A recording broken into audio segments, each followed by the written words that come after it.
Welcome to the podcast, The Wellness Talk. And you know already, right? My name is Glenda Polo. And today, this interview is in English because I have a very special guest. It's a person that I met probably 10 years ago. She's always very focused on helping people with their health. And when I saw that Heather Glenn is specializing about gut health. And I see like so many things that are like in social media, so many information. And I was like, I really want to get Heather in a call so she can really talk about, based on her expertise, about gut health. So that's the topic for today. And I want to thanks and welcome Heather to the podcast. So Heather Glenn, thank you so much for being here and for being willing to share all your knowledge. Yeah, thank you so much for having me, Glenda. I was super excited when you reached out and asked because you're one of my favorite people in wellness. I really enjoyed all of the time that we spent together coaching women in their health. And I was really excited to talk on gut health because it's one of my favorite topics. And I think it's one of the areas where if we focus on it, we can improve a lot of different things with our health. Okay. Thank you so much, Heather. So let's start. Can you tell us a little bit about your background and what really led you to specialize in functional nutrition and gut health? Yeah, I'll try to make a long story very short, but my background, my first career out of college, I worked in accounting and finance, and it was my experience with the corporate grind, working for a big six at the time public accounting firm, and then after a few years there, I went and worked for the VP of Treasury at a tech company in Silicon Valley. So I really lived that burnout life. And one of the things that really kept me sane and grounded and helped me burn off stress was exercise. And so after years of just feeling burnout and like I really wanted to help people, I made the decision to leave that corporate job and start working in the fitness industry. And I eventually started my own business running outdoor boot camps for women and really just loved helping busy women to take care of themselves and to find strength and stamina and confidence and empowerment through fitness. So I spent a lot of time in the fitness industry. And then I eventually became a mom. So I was an entrepreneur and a mom, which meant even more chaos in my life. And that is when I really personally started to feel a lot of burnout. So at that point, there were really two experiences that led me into functional wellness and specifically learning more about the power of taking care of our gut. So the first experience was my son when he was a baby, about 9 months old. He started getting eczema patches all over his body. And he was very fussy and he'd cry a lot. And you could tell that he just wasn't comfortable. And anyone with Wow. eczema knows that it can be very itchy and very annoying. And it can be hard sometimes to know what triggers it. So a baby who can't talk can't tell you what's wrong. Yeah. And it was really heartbreaking. And when I went to the doctor, what was recommended to me was steroid cream. And I Mm. didn't want to put that on my 9-month-old baby. So I was very fortunate at the time that I had a woman in my boot camp who was a holistic nutritionist for children. And Oh, wow. so, yeah, so I very lucky, like got to know some really great people running that program. And she's like, come and see me and let's see what we can do. And she worked at a pediatric office, functional Mm. medicine, right? Someone who was traditional trained, but started moving more into the functional space. And Okay. basically, we did a really deep dive intake, did some labs, including a gut lab and some food sensitivities lab.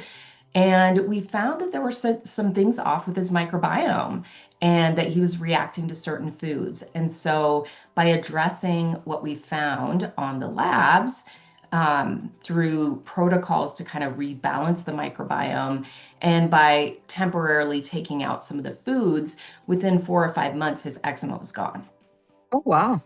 Yeah, so I was like, wow, there's definitely something to this. And then probably really not very far after that, after I had my second son, so now I have a 2.5-year-old and a baby, I was feeling extremely fatigued. I was having a lot of anxiety. I had a lot of GI issues, which honestly, I've had GI issues since I was in college. Um, Oh, okay. but a lot of it started flaring up, and I was like, why don't I feel like myself anymore? I remember I used to be this energized, like, you know, on top of it, like excited for life person. And now everything just felt overwhelming. So I went to the doctor and did all the standard labs. Everything looked normal. So I left with no answers, no Oh, solutions, no nothing.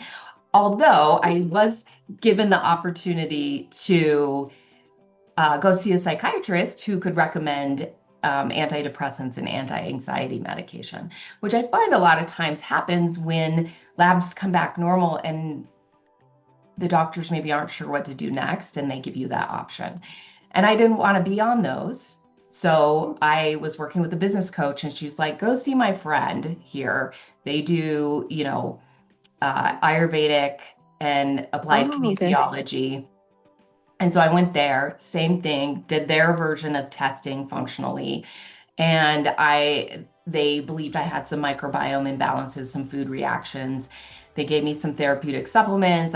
Took a few foods out of my diet. I started trying to take better care of myself. And within a few months, I felt better. Like I felt like a new person. Oh, wow. So two very powerful experiences, but that's really what was like, okay, I had a friend in fitness was like, I just started down this path. You should go take this program. And so my first sort of education was a 6-month internship with the Kalish Institute of Functional Medicine. Yeah, and then later, a few years down the road, I decided to become a certified functional nutritional therapy practitioner because I wanted to know even more about how food can support the healing Mm. process and rebalancing. And I just wanted to understand how nutrients really impact the body. So definitely for you, it's very personal. Definitely, it's It's very very personal. Yeah. personal. Yeah. And I will say, I mean, I've worked with a lot of women over the years running my boot camps, and general nutrition could get them really far and exercise. But there definitely were clients that I worked with who they had some tougher issues that just normal eating and exercise weren't resolving and they weren't getting answers. And once I started knowing this information, I couldn't unknow it. And I was like, I could really help more people if I expanded my knowledge base and did more training in this area. And so even after I went to get my FNTP certification, and learn nutrition, I did some more expanded programs on GI health and small intestine bacteria overgrowth, learning about food reactions and how it impacts the gut health. And then I did some training in blood sugar and metabolic health. So I continue to learn. I love learning. I always say if I could just get paid to learn, that'd be awesome. Exactly. Yes. Okay, Heather. So for listeners that probably are not too familiar, what does functional nutrition really is? Yeah, and that's probably one of the hardest things to explain when I'm talking to people. But it's really about, looking at the body as an interconnected system and trying to understand the root cause of symptoms that people are feeling instead of just suppressing the symptoms and Oh, managing mhm. them, which doesn't really resolve the dysfunction and the imbalance that's happening in the body. It's just forcing the body to not have the symptoms. This is really like trying to figure out what is causing the symptom and how do we address that so the symptom resolves itself. So again, like rather than saying like, how do we get rid of the heartburn? Let's take some antacids. Let's ask, like, why are we having heartburn? Why? Could it be an H. pylori bacteria overgrowth? Is it low digestive fluids and now food's sitting there and irritating the Mm. gut lining and causing heartburn? And so it's really trying to figure those pieces out. So we look at things like digestive function, microbiome imbalances, how the blood sugar is impacted, is there nutrient deficiencies? Um, we even look at things beyond food, lifestyle habits, environmental exposures. Are Mhm. people sleeping? Are they having chronic stress like I was? So yeah, it's really again about assessing those symptoms. Um, a lot of times I'll recommend functional labs, sometimes glucose meters. It's about getting some data to actually identify what's going on. So we're not just guessing, but we can actually target what we're working on. Okay, so why is gut health such an important foundation for our health? Yeah, because it impacts every other system. So if we think about our body being made up of trillions of cells, and those cells, the similar cells, are grouped together to create organs, and organs work together as a system, and that system is really meant to perform specific functions and keep our body healthy and alive. So the food that we eat is the building blocks for our Mhm. cells. And so, if we're eating really healthy food, our cells are going to work really well, our organs are going to work well, and the systems are going to work well. If we're not eating great food, or there's toxins being introduced to the body, then those cells aren't going to work well. And so, the gut is what breaks down all the food and Mhm. helps us absorb the nutrients so we can utilize them. And it's really unfortunate if someone is eating a healthy diet but their body isn't properly digesting the food and it's not able to absorb the food and utilize it. And so that's why gut health is such a major foundation, and why in nutritional therapy we focus a lot on that's like one of the key foundations. So we hear a lot about microbiome lately, but what really is what exactly it is a microbiome and why it is so important? Yeah, the microbiome is really all the organisms that live inside our gut. It's like its own little ecosystem. And there's still so much we don't know about it, but there's a lot we're learning. And there's some foundational things that through research and through clinical practice, people are finding can be very helpful for keeping that microbiome in an optimal state. So the microbiome is made up of a bunch of different types of organisms. So we have, most of us know about bacteria, Mhm. and there's all different types of bacteria, and they've got a lot of really important functions, whether it's breaking down the fiber in our food that we're eating. Some of them help us produce vitamins that our body will actually use. It can help to regulate inflammation in the body. We have a lot of our immune system in the gut, and so the bacteria can be really helpful for supporting the immune system. And some bacteria will create things like short chain fatty acids that are actually food for the colon cells to keep our Okay. colon healthy. So bacteria are very important, but I will say it needs to be in the right balance, because even good bacteria can overgrow and cause a lot of problems. Oh, It, okay. yeah, which We is, need to keep that balance. yeah, it's all about balance. And I think that's one of the most challenging pieces. Other things that we don't hear as much about in the microbiome are viruses.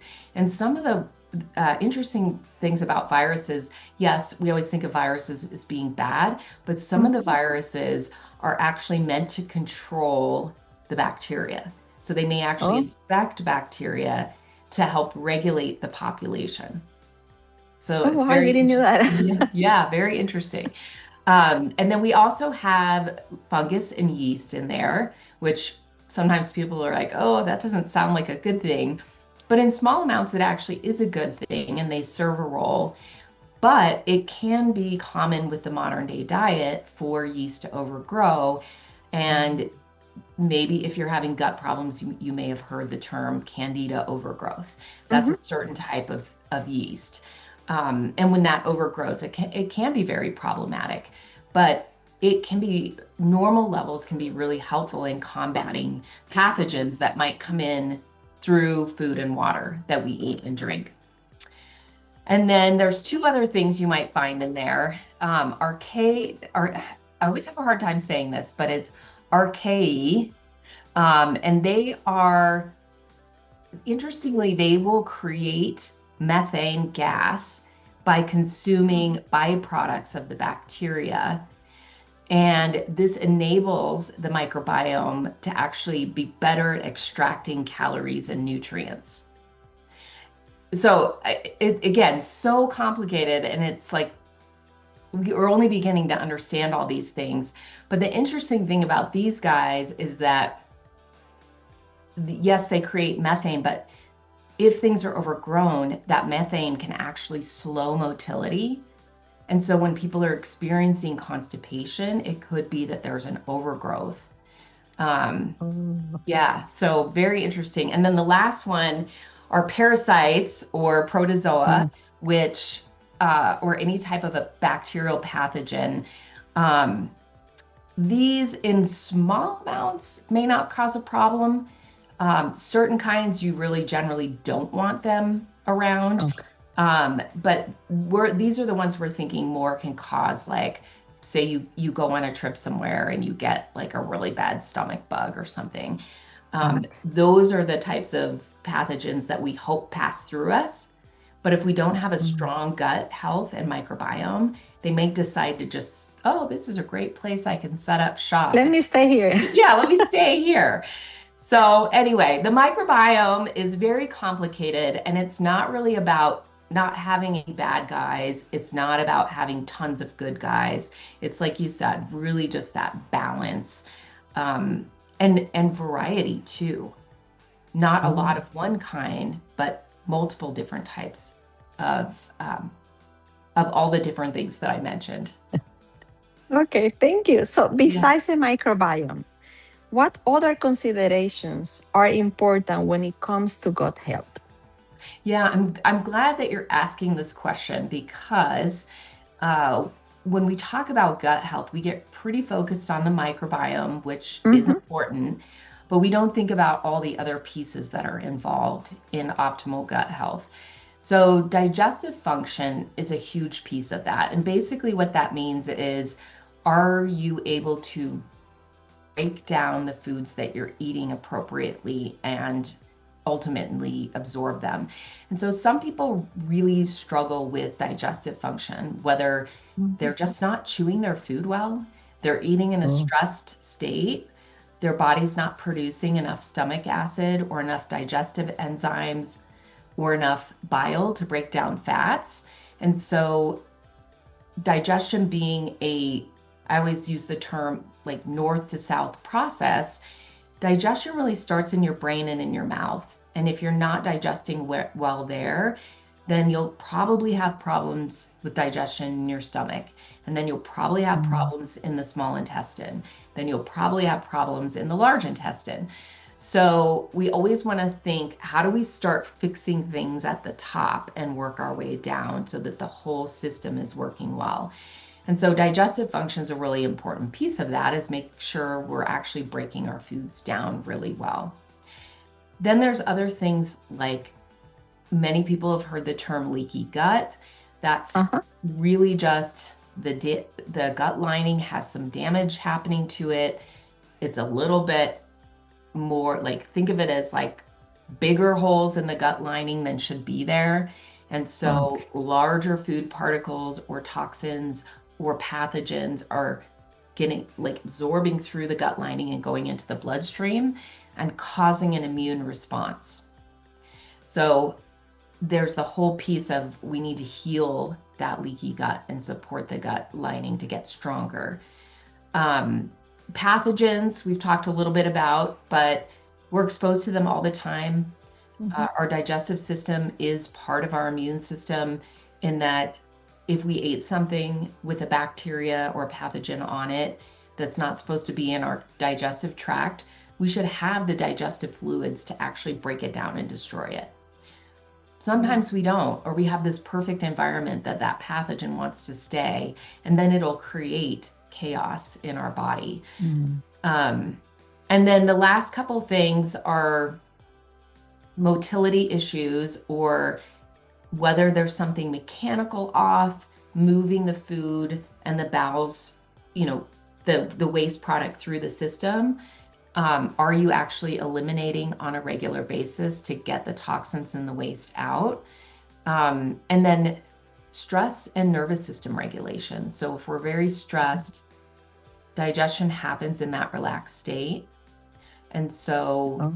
we want to make sure that we get time in that relaxed state so our body can actually digest and move food through the system. Oh, that's very interesting. Okay. Mhm. So, what are some common habits that might be damaging our gut health without even us realizing it? Yeah, I have a like a very big list of things. So I want to try to keep it to what are some of the biggest things to think about. But like we talked about, digestion being sort of north to south, not eating in a stress state. I think one of the biggest things is modern day life. And I specifically work with women who have busy jobs. They might be moms, they have busy lives, and they're trying to keep up with a lot of things.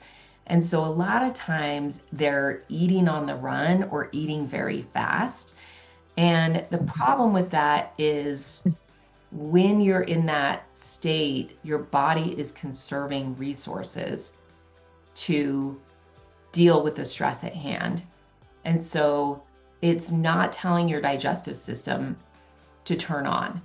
And so now you've just eaten a sandwich and it's sitting in your gut, and it's going to start to cause problems downstream. So one of the best things we can do is try to carve out time to eat, and really, even do some deep breathing, make sure you're chewing your food well, really giving our body that relaxation state so that it knows it's time to digest and absorb food. So that's one thing that I think is really big, and it's hard for people to do. I think another thing I see a lot of is just not eating enough fiber, or not eating enough, or not eating fiber with every meal. And fiber is just so important for feeding the microbiome, but ensuring that we have regular bowel movements as well. And it just really, like, people think they're getting enough fiber, but until you really do an inventory of it, you probably don't realize that you're under eating fiber. And that's just a super important thing. So that's one of the things that I definitely focus on with clients, is helping them do an inventory. And then we talk about, okay, how can we get some more of those higher fiber foods into the diet? And then I would say, excessive alcohol intake, taking things like antacids. So the alcohol intake, alcohol can destroy microbes in the microbiome. So that can be problematic. And then it also interferes with the liver's ability to, the liver's going to be busy detoxifying that. So then the liver can't focus on its digestive role, which means that, we won't be digesting our food as well. So reducing alcohol is important. I'm not saying cut it out completely, but it can significantly help. And then again, things like antacids, anything that suppresses stomach acid, even though it's kind of contrary to what we were told, is that when you feel the burning, it means your stomach has too much acid. Let's take some antacids, or PPIs, which are the protein pump inhibitors. And then unfortunately that suppresses acid. So then we're not digesting food well. The food sits in our gut, and it ferments and it putrefies, and that will irritate the gut lining. And that is when we do eat and stomach acid is released and it hits that tender lining, it starts to hurt. Okay. Yeah, So, I know. yeah. So Okay. it's, yeah, digestion's tricky, and there's so many things that we don't realize impact Yeah, the whole process. I didn't thought about the fact about like when you are consuming alcohol, like you are taking like the liver is really not able, right? Like he's okay, let me just make one of my functions, but then I cannot do the other one. So that's a good point. Like because I know that most of the time the people about talks about like the alcohol, right? But really getting into know what it's doing with the organ, right? Is like it's very interesting. Yeah, and I'll add that, especially for women, because our liver has to detoxify hormones. Um, I mean, men have hormones too to detoxify, but we've got a lot of them going on. Yes. And when we get to midlife, I think our livers have just been beaten down. The liver has three really big roles. It has lots of roles, but three big roles. One is detoxification, one is digestion, and the other is balancing blood sugar. Oh, So, okay. you know, it's got a lot going on. So if we're adding to the toxic load, or we're making digestion harder for it, or we're eating foods that drive blood sugar up, like Mm. all of that is hard on the liver. And then over time, our liver starts to struggle. Okay. So what food helps supporting the digestion and also the gut health? Yeah, and this is going to be a not one size fits all Okay. answer. Um, I will share some ideas of foods for different things, but the biggest thing to know is that this is going to be bio-individual, meaning it Okay. depends on what's going on for you, what are the symptoms you have. If we're doing, looking at your microbiome with a functional lab, it's probably going to, indicate what nutrients are more important to focus on. Okay. So I'll give you some examples of like foods that can be supportive. So for someone who maybe is not digesting their food well, they might be feeling some burping or Mm. some bloating or gas, or they feel like the food's sitting in their stomach, or maybe they wake up in the morning and they feel like they're not hungry. Those can be Okay. signs of poor digestive function. Mm. And so adding something like apple cider vinegar, like 1 to 2 Oh, teaspoons in a cup of warm water before you eat, can actually boost the acid content so that you better digest your meals. And lemon water can be a little bit similar in that you could do some warm lemon water, and that can stimulate the production of digestive fluids to help you digest the foods.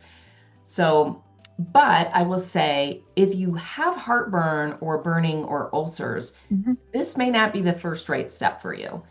You may want Oh, to okay. start with healing the gut lining, which then would be different nutrients. Like cabbage has something called vitamin U. So, cabbage juice, if you made a Oh. cabbage, I know it doesn't sound fantastic, but drink a cabbage juice. It can be very healing for the gut lining. Aloe vera, bone broth, Oh, these are certain things, like an aloe vera juice can be healing and soothing. Um, and then bone broth can be healing as well.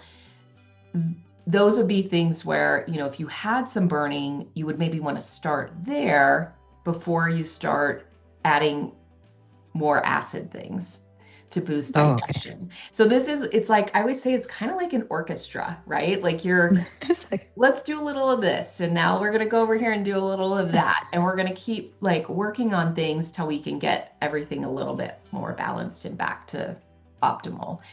um, and then there's things like beets and radish and dandelion mhm. root that can really help with bile flow. And bile is made in the liver, stored in the gallbladder. And when we eat meals with fat, that bile gets released from the gallbladder to help break down those fats. And so what can happen is that bile, and this is a tricky part for women because we were always taught to eat low fat. Mhm. When we've been on a low fat diet, when we eat meals that don't have fat, our body isn't signaled to release bile. And so over Mm. time, that bile just sitting there can get really sticky and clogged up. And then when we do eat a meal with fat, it doesn't It's come out. difficult to, yeah. Yeah. And so now we can't break down the fat. And now we might feel nauseous, or we might have diarrhea, or, Mhm. some other reaction because our body doesn't have the bile it needs. So supporting bile flow can be really important. And so things like beets and radish and dandelion can help to thin and move that bile through. So those are just a few examples of some foods. And again, it really just depends on what the person is trying to improve, what they're feeling, what they're dealing with, and where in the process we need to focus. Okay, sounds good. Are there simple changes that people can start making today that it will help them improve their gut health? Yeah, and I'll say these are more of without knowing what's going on with someone. These are things that can really help anyone, Anyone? Okay. even people who maybe don't feel like they have GI things going on. So, first and foremost, eating whole foods in whole form. Mm. Our body knows how to break down those foods and absorb them. It recognizes them as normal foods. When we start eating packaged foods, things that have been Mm. processed, things that have had pesticides on them, chemicals used to make the food, any of that, our body is going to not recognize it as food, and it's going to make it Mhm. very challenging to break it down or know what to do with it, and it starts to gunk up the system.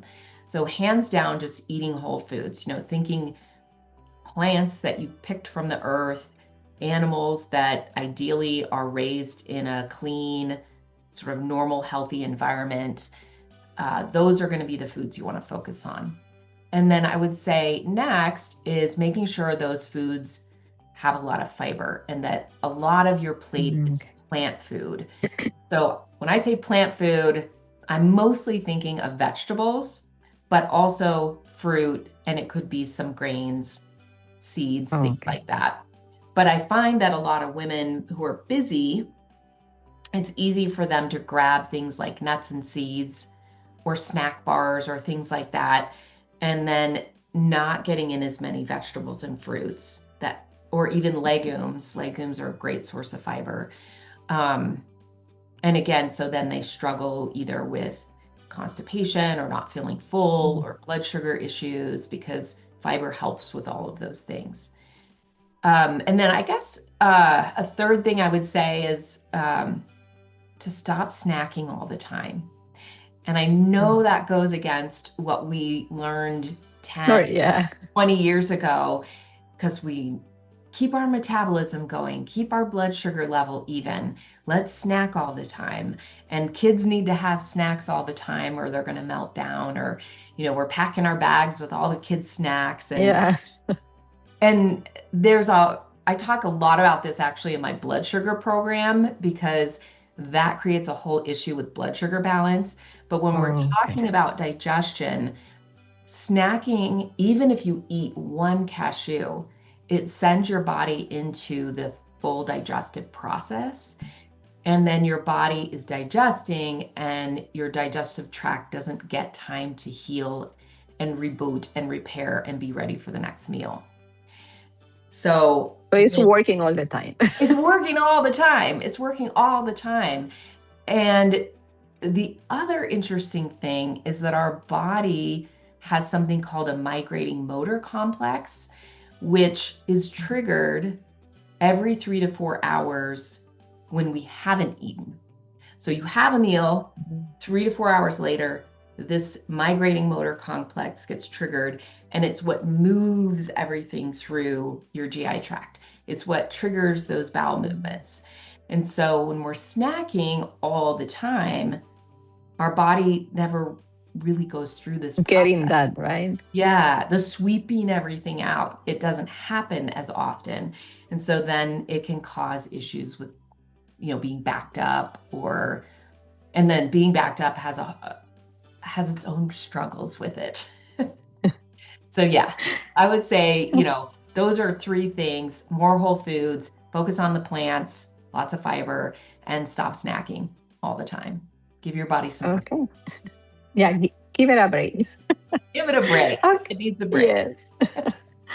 Okay, I know that you mentioned right about like symptoms, but what are some signs, right, or symptoms that probably my gut is not functioning like optimally, or that even my microbiome is not in balance? How can I know? Yeah, that's a good question. And it's interesting because I have a symptom questionnaire that I have my Oh, clients do when they start working with me. And it has 321 questions. And oh my God. I know, not to seem The overwhelming, it's SAT. very thorough, but it's like, do you experience this symptom? How often? And you Oh, just okay. kind of like click a button. So it takes like 20 minutes or something, but 135 of those questions are related to the GI tract. So there's a Oh, lot okay. of symptoms. So I'll give you some of the obvious sort of signs, like people would be like, oh yeah, that's a GI problem, right? And then I'm going to give you some that are not so obvious. So the Okay. more obvious signs are like belching, gas, Mm. bloating, heartburn or acid reflux, cramping in the gut, nausea, with or without eating, diarrhea or constipation or a mix of both. If the color of your stools looks off, it should kind of be like a nice brown color, but if it comes out black or clay or greasy, that can be a sign. If you find undigested food in your stool, if your stomach is upset when you eat fatty foods, or even if you take supplements. Um, Okay. and then some people feel better when they don't eat or they don't have a morning appetite. So, really, any of those, I mean, people would have those symptoms and say, yeah, I think something's off with my GI tract. But for example, my son, who I talked about when we first jumped on here, his symptoms had nothing, didn't have GI, didn't present as a GI thing. It was skin issues. And so things that you might notice that probably have an underlying gut issue could be food reactions. So if you react to eating certain foods, if you have bad breath, again, skin, any kind of skin problem, whether it's eczema, rashes, acne, hives, any of that, the skin is expressing toxins and Mm. inflammation, and it usually stems back to something going on in the gut. Sometimes if you're struggling to lose weight, if you get an Mm. imbalance in bacteria, there's certain bacteria that can drive cravings and drive changes in the Mm. metabolism that might create a scenario where you're really storing more fat than actually burning it. So if you knew that and you could create more balance in your microbiome, you might actually be able to shift your metabolism. Um, Things like mood imbalance, anxiety, depression, because our gut is involved in creating neurotransmitters and things that impact our brain health. Um, Headaches, joint pain. I've actually had some clients come to me who've had joint pain and GI issues. And we, of course, focus first on the GI issues, but then they'll come back to me and say, oh my gosh, my knees aren't hurting anymore, or oh, my back's not Oh, hurting. So now I'm sleeping through the night. So it's very interesting, some of these things. yeah. And then a lot of autoimmune conditions are really tied back to gut health. Okay. So, are there ways? I know that you mentioned, right, like how to really uncover what is the root cause for what is driving those GI symptoms? Yeah, I do usually recommend, if someone is dealing with something that seems pretty severe or chronic, if they haven't seen a GI doctor, I always think it's Okay. helpful to go and see what insight they can give. And if maybe doing an endoscopy or a colonoscopy or some type of a scan um, could help us discover if there's something there. Because certainly if it's severe or something that needs to be treated or taken care of, you want to make sure you take care of those things.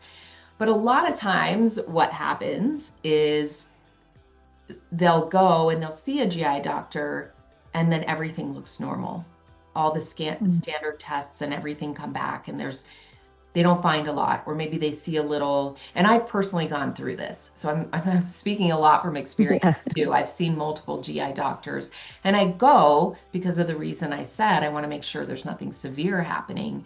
I don't want to pretend it's not there.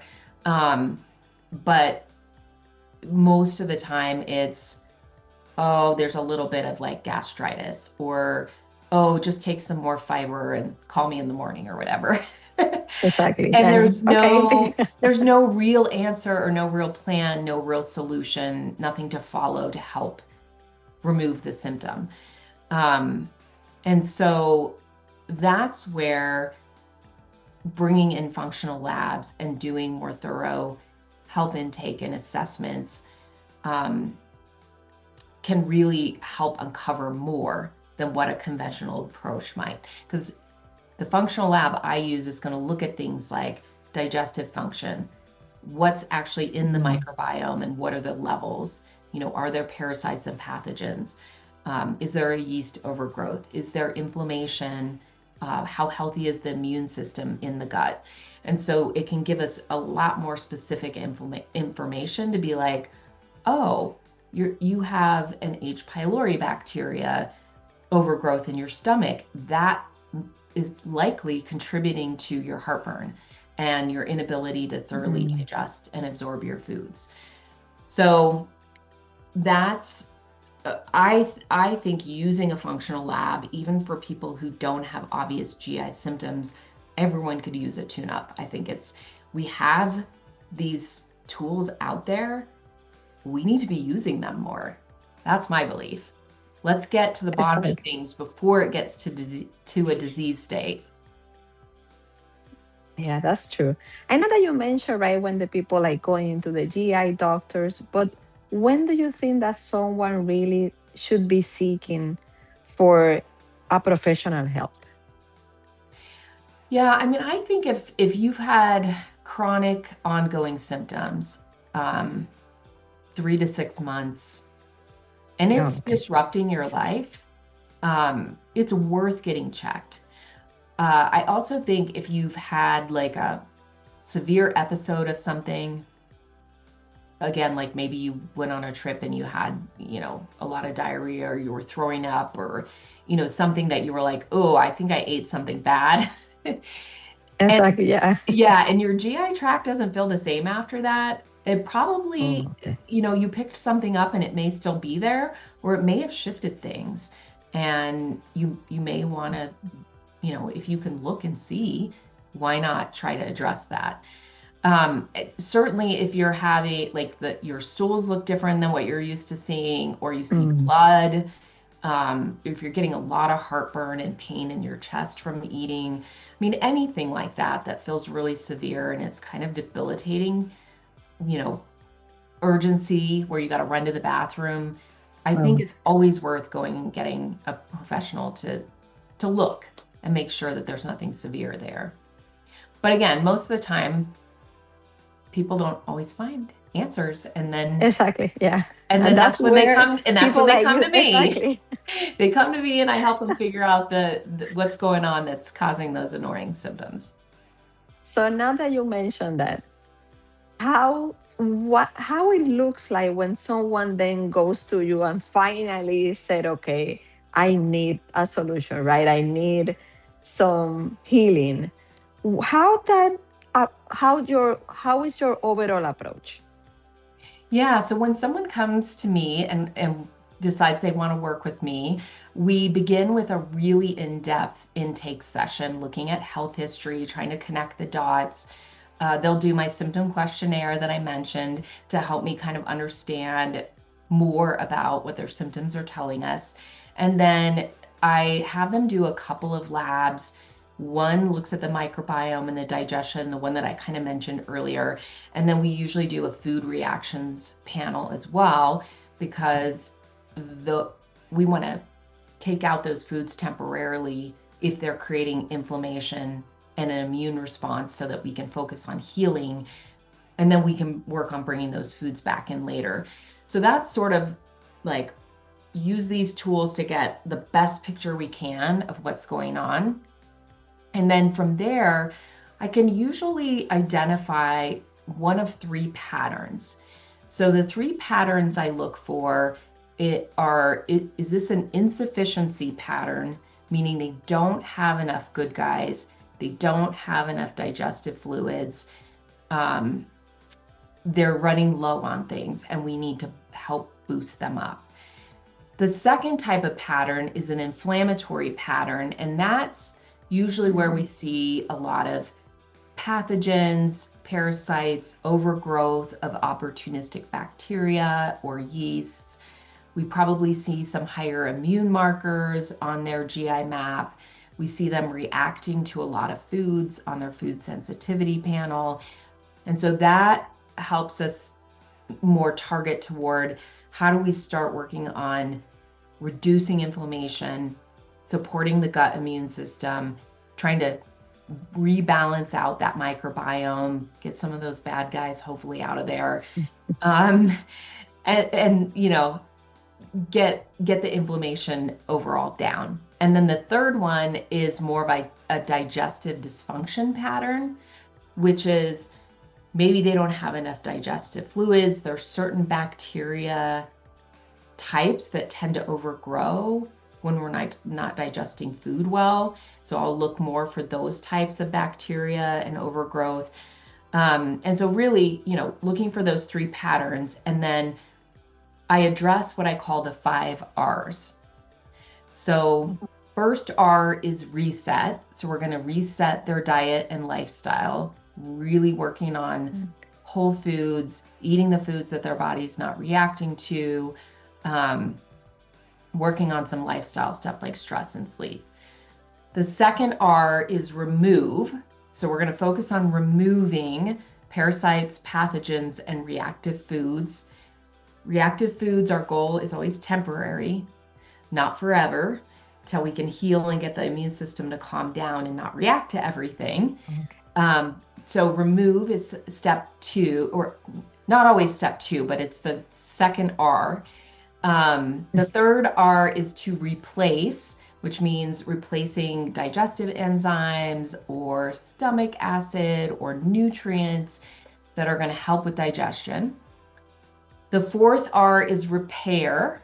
So we want to repair the gut lining, any leaky gut.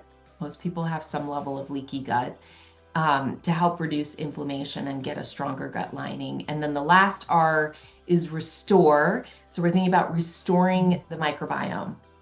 And we can, in some cases, be more targeted with the types of probiotics that we introduce based on what we see on the lab. Okay. So I know that food, right? We know that is one important factor, right, for the gut health. But what are other factors? I know that you mentioned about stress, right? But what are other things that really impact our gut health?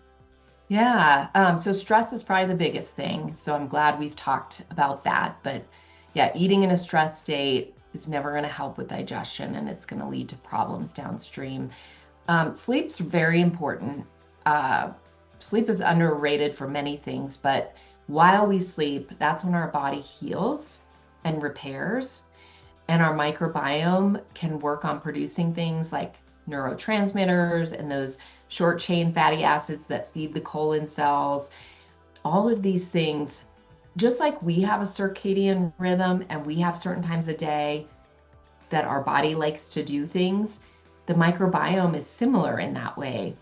And so we need to give it its sort of normal cycle and sleep when we're supposed to sleep. so that it can do its job and do the things it needs to do while we're sleeping. So getting good sleep and the not only like quantity, but quality. And the most important hours of sleep are between 10 and 2. That's when a lot of our repair really happens. And so we want to make sure that we're doing our best to get to bed early and hopefully fall asleep by that time. And then movement, of course, can help. A lot of times it can really help with bowel movements, like walking after dinner, and just blood flow in general. That's going to help. And then environmental factors can be a big piece. So if we're exposed to a lot of toxins, mold, excessive alcohol, smoke, overusing any kinds of over-the-counter medications or prescription medications, these can all influence the microbiome and our ability to digest and absorb foods well. Okay, so what will be your top 3 recommendations? If Yeah. someone that is now like listening is like, oh my God, I want to really start improving my gut health, what it will be the top 3? Yeah, and this is a hard one because again, it's so bio-individual. So like one person with these GI issues, and then there's this other person with different ones. My top 3 might be different, but I'm just going to say top 3 across the board. We've already talked a little bit about this, but don't eat in a hurry or while on the go. Eating while you're trying to work, eating while you're reading depressing news on social media, eating while you're running out the door, taking 3 minutes to gulp down a sandwich, all of that is not going to set you up for success. So we really need to prioritize carving more time and like being present with our food and not trying to multitask, which is really hard for us to do. So that's number 1. We already talked about eating more plants. Eating more plants, getting more fiber, and increasing the variety. So think, can I eat 30 different foods in a week? Focus on leafy greens, get lots of different colors, get herbs, have fermented vegetables, sulfur-containing vegetables like garlic and onion. The more variety, the better, because that's what your microbiome loves, is plant food. And then lastly, which we already talked about, is reduce the snacking. Because if you take longer breaks, your gut's going to have time to heal and repair and move everything through it before you have your next meal. Okay, good. Yeah. Okay, so I know that you mentioned previously about like supplements, right, or probiotics. Do we really like? I know, right, that it could be very individual, but it will be always necessary to have like some sort of supplements or probiotics, or we can really get everything through our food. Yeah. I don't think we always need supplements. I do think we can get a lot of what we need from food, but it's understanding what we have going on and which foods can actually help those things. And that's where it can be tricky. If you haven't had a lot of training or done a lot of reading or worked with, a professional, you may not know what those things are. But I will say that most of the time, if you are dealing with some pretty chronic GI things, even if they're moderate, they're not totally ruining your life, but you'd really like to not have them anymore. Exactly. Yeah. Using supplements can be really helpful. They're more concentrated and thus they're going to just be more powerful than food. And you can be in some ways a little more targeted because you may be able to get a supplement that has a few different things that you need and you don't have to go find all those different foods. You can get them in one spot. I will say when you're dealing with pathogens, parasites, overgrowth, or even really low digestive fluids or digestive enzymes, you may need, especially for the pathogens, you're likely going to need some type of a therapeutic targeted supplement to address those. Certain foods can be helpful for sure, but You may have to go a little aggressively at them to get them to calm down and go away. Okay. So, what will be one misconception about gut health or even nutrition that you will really want the people like to really understood? Yeah, yeah. Oh, it's hard to pick one, but I would say um, you don't have to have gut issues, gut symptoms, um, to have gut problems.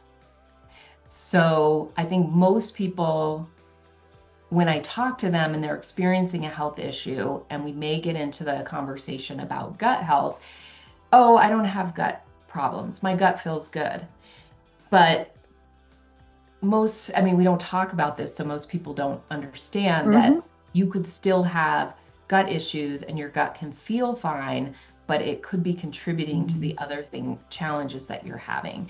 So I would say that's one misconception, is that you have to have some type of a GI complaint to have gut health issues. Okay.